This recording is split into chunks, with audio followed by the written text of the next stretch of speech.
back at Nottingham, which is where it all started for you 3 years ago. How do you reflect on coming back here and the memories that you made in a few months after that?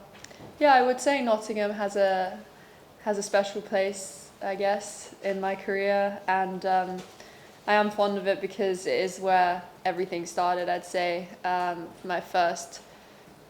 I think it was my first WTA match. It was then I played the 100k the week after here, and that's when I got my Wimbledon wildcard because I didn't get it in the first announcement. So I had to win 2 matches in the 100k, and then I got the wildcard, and then I made 4th round at Wimbledon. So I mean, it is a very special place because if I didn't get that wildcard, like who knows what would have happened, or if the US would have happened. So I think life is like a compilation of butterfly effects and small moments that you don't know what's going to happen. So I'm very much looking forward to being back, as I said, and just playing in front of a home crowd. It's obviously different coming back here, like having won the US Open compared to before, but in a good way, one that, you know, with a lot of support, hopefully. Are you hoping that you can have a similar sort of effect as you did 3 years ago if you have a really good summer? Well, of course, I would love to have a very good summer, but equally, my first round here a few years ago, like, wasn't exactly the best. So, yeah, I'm looking forward. I'm looking forward to hopefully having a different effect first round. How are you feeling physically? Obviously, you've not played a match for a while, but you've been practicing on the grass. How are you feeling? Yeah, I feel good. Physically, feel fine. I think it was important for me to take time to transition onto the grass because I think especially with the balls over the grass court season, I mean, they're so heavy, and I feel like the conditions are just getting slower and slower on the grass courts, and especially for myself having, you know, wrist surgeries, I just needed to prioritize the transition, and I'm healthy. But yeah, just looking forward to starting playing. Next question. How much of the support of the crowd here make, you know, obviously there must be some nerves ahead of the start of this season, but the fans, your fans' favourite, it's a place that you say you're really happy to be at. How much will the fans make a difference to how you feel about this week? I think it was really nice yesterday to get out on the practice courts here and see that there was such a good turnout for both of my practices, and yeah, it is a very nice feeling because you go to all these tournaments all over the world, and I'd say I'm very fortunate in the way that I have fans and good turnout wherever I go and play and practice. But it is different when you come back and everyone you really feel like is pulling for you, and I think for me especially it's nice because a lot of the time you don't realize like how many people are actually behind you, and I'd say the people who are against you are the louder voice, and just to come here and yeah, see everyone rooting for me is a really nice feeling.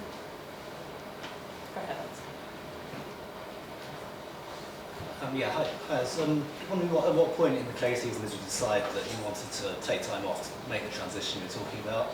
And was it just after Madrid or around the Rome time? No, I think it was just, I mean, I wasn't going to play Rome like the whole, like from the start. And then I was thinking to like maybe potentially play the week before the French, but then we kind of really looked at the schedule and the calendar, and the back end of the year is so heavy in Asia and on the hard courts, where I think this year I don't need to rush to try peak and win the French Open. So I think that wasn't my goal. I mean, I think I have to prioritize where I want to target, and it was just a good block for me to get some good physical work done. I mean, I would have loved some more time on the grass. It just rained pretty much every day, so we were on hard a lot of the time. And in one of your recent Instagram videos, you soundtracked that 21 Savage song, Red Rum. Does that sort of symbolise your hunger for wins? Just a banner. I love how everyone reads so deeply into everything, but it was just a good soundtrack. I felt I really like the start of that song. It's really classical, and then the drop. We were just speaking to Ons Jabeur here just now. She was saying it was nice practicing with you yesterday. You were timing it well. Your rhythm was good. The fact that you practiced on grass, building up. So what was that practice like with her? How did you get on? And do you think that is going to be an advantage over the next days and weeks? You know, having had that block on grass first. I think, as I said, I didn't really get like a block on grass because the weather was so patchy. But I got a few hits in, which is a few more hits than probably other people got. And I mean, it was a good practice both yesterday with Ons and also Fran in the morning. Yeah, we played points. It was good. I think Ons is a great person for me to have and be around on tour. I mean, she's obviously so experienced and has achieved so much. And she's a really, really good person and genuine person. I think everyone can see that from just the way she is on and off the court. And I'd say everyone on tour would say she's like one of the best people out here. Given she played at such a high level, were you able to gauge where you are at all in terms of how you were hitting against her and how you were matching up? Yeah, I did good. I was good. Do you want me to tell you the score or like what? What was the score, sorry? No, I was joking, but... Just on on Jane, Nick not being here this week, just to describe, tell us a bit about that and how that came about and how Jane can help you. Yeah, I mean, I'm friends with Jane. I'm very good friends with her. I mean, she's obviously been around my tennis since I was like 10. She knows me, like one of the best people who knows me like in and out, and can read me like a book. So yeah, it's always nice to have her around. I mean, Nick is a great coach, and we're still very much together. It's just he unfortunately couldn't make it this weekend so far, so I hope he can come up. Hi, it's Graham Bryce from the Sun here. You were out with 3 surgeries. Can you explain what you went through during that period, and did you watch events, and how did that make you feel at the time? Yeah, I watched. I remember the French was like way too raw, but I watched Wimbledon, and I think that was when I really started like getting the hunger back, I would say, last year. I know how it feels to be playing at Wimbledon. But I mean, having 3 surgeries was obviously really hard. Like for months, like I couldn't really do anything, and I only started training and like hitting balls in December because it was delayed, and it didn't go very smoothly. So I just remember the feeling of being so grateful and happy to be healthy again. And the first match of the season in Auckland, it was a very nervy match, but like to come through that. And since then, I feel like I've kind of snapped back into the competitive nature of matches very pretty quickly, considering I missed like 8 months. So I'd say I'm just happy to be here and be able to play this swing in the UK and be on home turf. I read in the programme that you were on a mobility scooter. Yeah. What was that like? Yeah, it was pretty surreal because obviously I couldn't be on crutches because I had 2 wrist surgeries. So I had a cast on one hand. I timed it so I wasn't in a cast with both hands at the same time, obviously.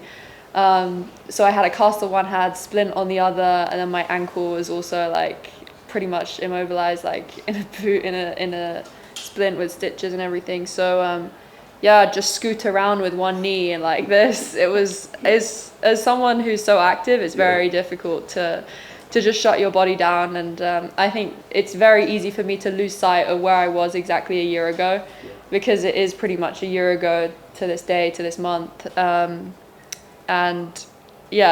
you get so caught up in your own world, you're like, I want more. But a year ago I was on a scooter scooting around, and I didn't know, of course there was elements of doubt. So to be here and healthy, I need to cherish it. So thanks for reminding me to do that. Yeah. Okay, go ahead. And Emma, I think you talked about how there was a sort of setback with one of the wrists, in the autumn. I mean, here you are again now. I mean, psychologically, when you're actually hitting, I mean, is there a little element of subconscious worry about the wrists, or, I think to the lay person we would think there might be, because they're obviously very complicated devices. Yeah, I think wrists are always very delicate, and I think especially with how the tour is right now and the fact we have to change balls every single week pretty much, and they don't regulate the ball and with the conditions, and they get very heavy, and I'm not the only one with wrist issues. I'm probably just the one who's had it, most public.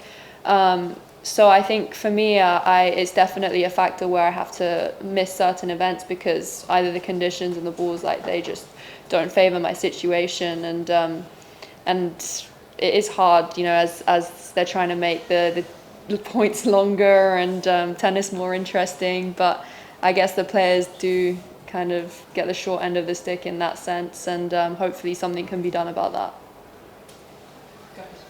Do you mind just elaborating on that a little bit more in terms of which balls are easier to play with for you and which ones are harder and could cause problems? Well, I'd say it depends on the conditions, like the weather, the altitude, everything. But I think notoriously on the grass, it's just the conditions are pretty heavy and the balls are pretty heavy. So I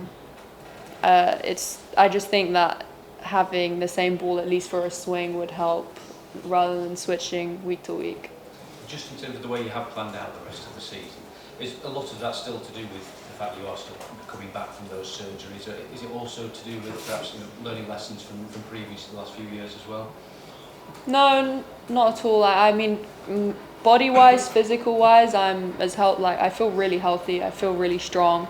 I've done amazing work with my trainer over the last few months since surgery, and I'm in a really fit place. I think my wrists are actually in a better position than they ever were. So there's zero doubt or apprehension whenever I'm hitting the ball or designing my schedule. It's more just being proactive and not wanting to put yourself in any unnecessary situations.